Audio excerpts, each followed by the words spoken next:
Everyone, good morning. Welcome back to my channel Oni blog content. তোমরা সকলে কেমন আছো? আশা করি সকলেই ভালো আছো। আমি অনেকটা ভালো আছি। তো ঠান্ডার ওয়েদার, আর ঠান্ডা ওয়েদারে সকাল সকাল দেখতে পাচ্ছ যেটা সবারই প্রিয়, এই যে গরম গরম দুধ চা। তো চাটা ফুটছে, এখান থেকে আমি আমার ব্লগটা শুরু করলাম। তো চলো আজকে সারাদিন কী করি না করি সবটাই শেয়ার করব। তো দেখতে পাচ্ছ আমার অলরেডি চা আমার কাপে চলে এসছে। তো চায়ের সাথে আজকে যে টাটা থাকবে সেটা হচ্ছে এই যে টপ বিস্কুট দিয়েও আমার ভালো লাগে। মোটামুটি দুধ চা থাকলেই হলো, আর কিছুই না। এই যে দেখতে পাচ্ছ টপ বিস্কুট দিয়ে চাটা খাচ্ছি। তো চাটা খেয়ে নিয়ে দেখতে থাকো এবং সঙ্গে থাকো।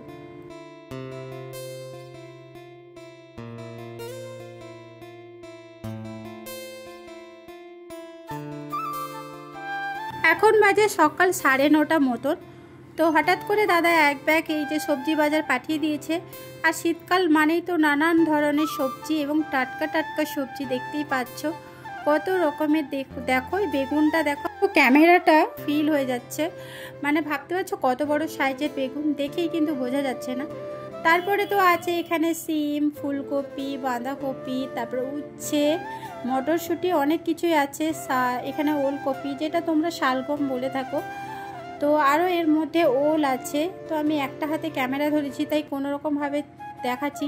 আর ওইদিকে 2 রকমের শাক আছে, লাল শাক একটা আছে, পালং শাক আছে, আর পলিথিনের মধ্যে পেঁপে আছে। তো বার করতে পারছি না, এত পরিমাণে টাইট হয়ে গেছে। তো অনেক রকমের আছে। আর তারপরে যেহেতু সবজি এসেছিলো, বাড়িতেও ক্যাপসিকাম, বিনস এগুলো ছিল, তাই দেখো একটা ইয়ামি ভেজ ম্যাগি বানালাম। যেহেতু অগ্রহায়ণ মাস, তাই আমাদের ডিম মাংসটা খাওয়া হয় না, ওই কারণে ম্যাগিতে ডিম পড়েনি। তাই দেখো পিওর একদম ভেজিটেবল ম্যাগি। দেখে কেমন লাগছে অবশ্যই জানিও। ফাইনালি দেখতে পেলে ভেজ ম্যাগি বানিয়েছি। এখন তো দাদাকে দিয়েছি, বাঙ্কি দিকে সানিকুচু তো নেই, পড়তে চলে গেছে, ওদের জন্য আবার বানিয়ে খাওয়াবো। তো এখন বর্তমান ফুল দিয়ে দিয়েছি, তো এরপরে খাবো, দেখি কেমন হয়েছে।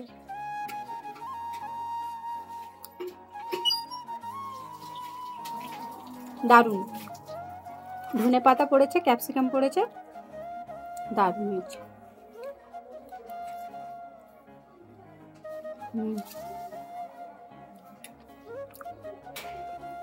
এই ম্যাগিটা সম্পূর্ণ আলাদা, তোমাদের দেখাবো পরে। প্যাকেটটা অনলাইন থেকে এনেছিলাম, একটু বেশি প্রাইস পড়েছে, বাট দারুণ।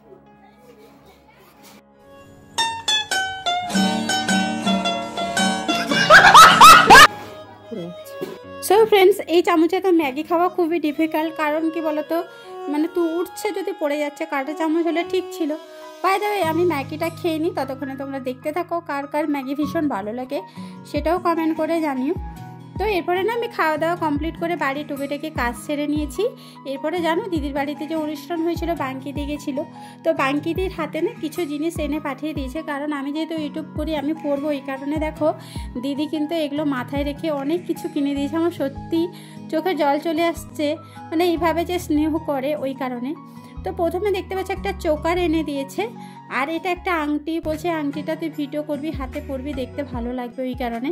সত্যি ভীষণই একটা কিউট একটা আংটি। চোকারটা দিয়েছে একটা ইউনিক টাইপের, সিরিয়াসলি বলছে, ওটা তোমাদের লাস্টে খুলে দেখাবো। চোকারটা না দেখলে হয়তো বিশ্বাসই করবে না। তো যাই হোক, দেখতে পাচ্ছি আংটিটা কত সুন্দর লাগছে, তাই না? আরও দেখো 2 রকমের এনেছে। একটা টাবের উপরে ঝোলানো আছে, এই দুলটা ভালো লাগছে, এটাও ভালো লাগছে, দেখো খুবই সুন্দর লাগছে, দারুণই লাগছে, আমার তো ভীষণই ভালো লাগছে।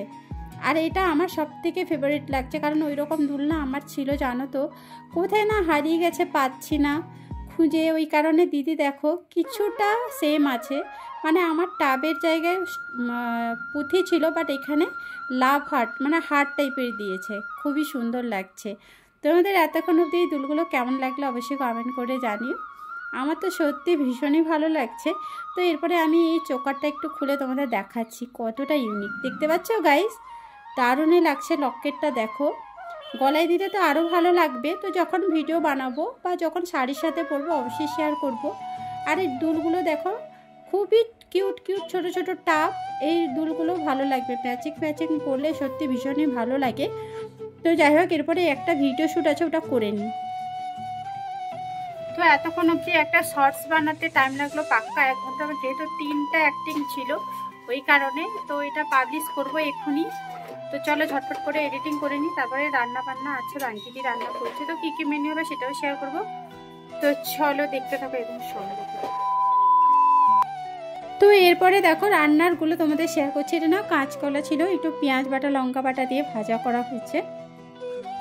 আর যেহেতু এখন শীতকালে সিজনে রূপাপাটিয়া মাছ না ভীষণ এখানে অ্যাভেলেবেল পাওয়া যায়, এত টেস্ট কি বলবো। এটা দেখো, এটাও পেঁয়াজ বাটা সর্ষে বাটা এই যে গোটা লঙ্কা এইসব দিয়ে একটা স্পাইসি টাইপের একটু ঝাল ঝাল হয়েছে, খেতে যেটা দারুণই লাগে। আর যেহেতু কদবেল এখন অ্যাভেলেবেল, তো কদবেল দিয়ে দেখো এই পাটিয়া মাছের টক হয়েছে। এই যে কদবেলটা মালাটা ছিল তাই তোমাদের দেখাচ্ছি, এত সুন্দর একটা স্মেল আসছে যে কি বলবো। এই কদবেলের টক এই পাটিয়া মাছ দিয়ে কিন্তু খেতে দারুণ লাগে।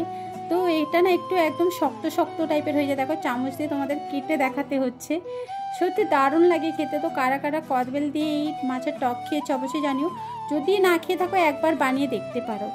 তারপরে না খেয়ে দিয়ে উঠেছে হঠাৎ করে বৌদি তার দিদির বাড়ি গেছিলো, আমাদেরও নেমন্তন্ন ছিল, মহোৎসব ছিল, বাট যেতে পারিনি। তার জন্য দেখো মহোৎসবের প্রসাদ পাঠিয়ে দিয়েছে, সত্যি ভীষণ ভাগ্য, না হলে এরকম প্রসাদ পাওয়াই যায় না। তো এখানে দেখতে পেলে চিপস, আলু ভাজা, শাকের একটা লটপটি, এটা ফুলকপি পনির একটা তরকারি, আর এই পার্টিতে দেখলে চাটনি আছে, ওটা একটা শুক্তো আছে, সজনে ডাঁটা কাঁচকলা উচ্ছে দিয়ে সজনে ডাঁটা।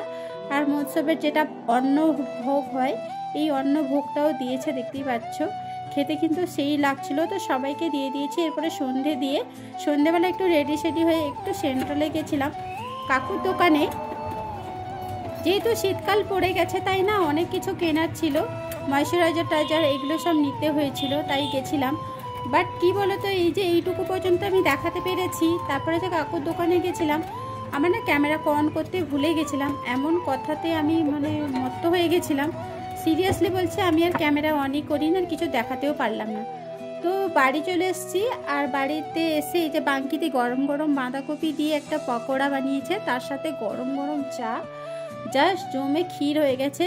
তো আমাকে দাদা ফোন করে বলেছিল যে কিছুই আনবি না, কারণ বাঙ্কিদি এখানে পকোড়া বানাচ্ছে, তাই জন্য আমিও আর কিছু কিনিনি, চটজলদি করে চলে এসেছি পকোড়া এবং চা খাওয়ার জন্য। কার কার ভালো লাগে অবশ্যই কমেন্ট করে জানিও গাইস, আমার তো দারুণই লাগে। তো এরপরে আমি সবাইকে সার্ভ করে দিব, আর এটা আমি দাদাকে দিতে যাচ্ছি, এই যে গরম গরম পকোড়া এবং গরম গরম চা। তো দাদাকে দিয়ে দেওয়ার পরে আমরা সকলে মিলে খেয়ে নিব।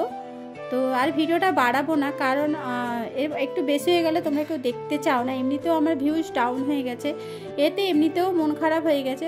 যাই হোক, আমি যেহেতু ভিডিও খুব ভালোবাসি তাই দিতে যাচ্ছি, যদি ভালো লাগে অবশ্যই লাইক শেয়ার করে দিও, কমেন্টও করে দিও, আমার আর কিছু বলার নেই। সত্যি কথা বলতে আমরা তো খুবই ছোট ক্রিয়েটার, ভিউজ না হলে মনটা সত্যি ভেঙে যায়, দিনের পর দিন গ্রো হচ্ছে না, তার বদলে ডাউনই হয়ে যাচ্ছে। আর এখানে কুচু খাচ্ছে দেখতে পাচ্ছ। যাই হোক, আজকে ভিডিওটা এখানে এন্ড করলাম, সকলে ভালো থেকো, টাটা।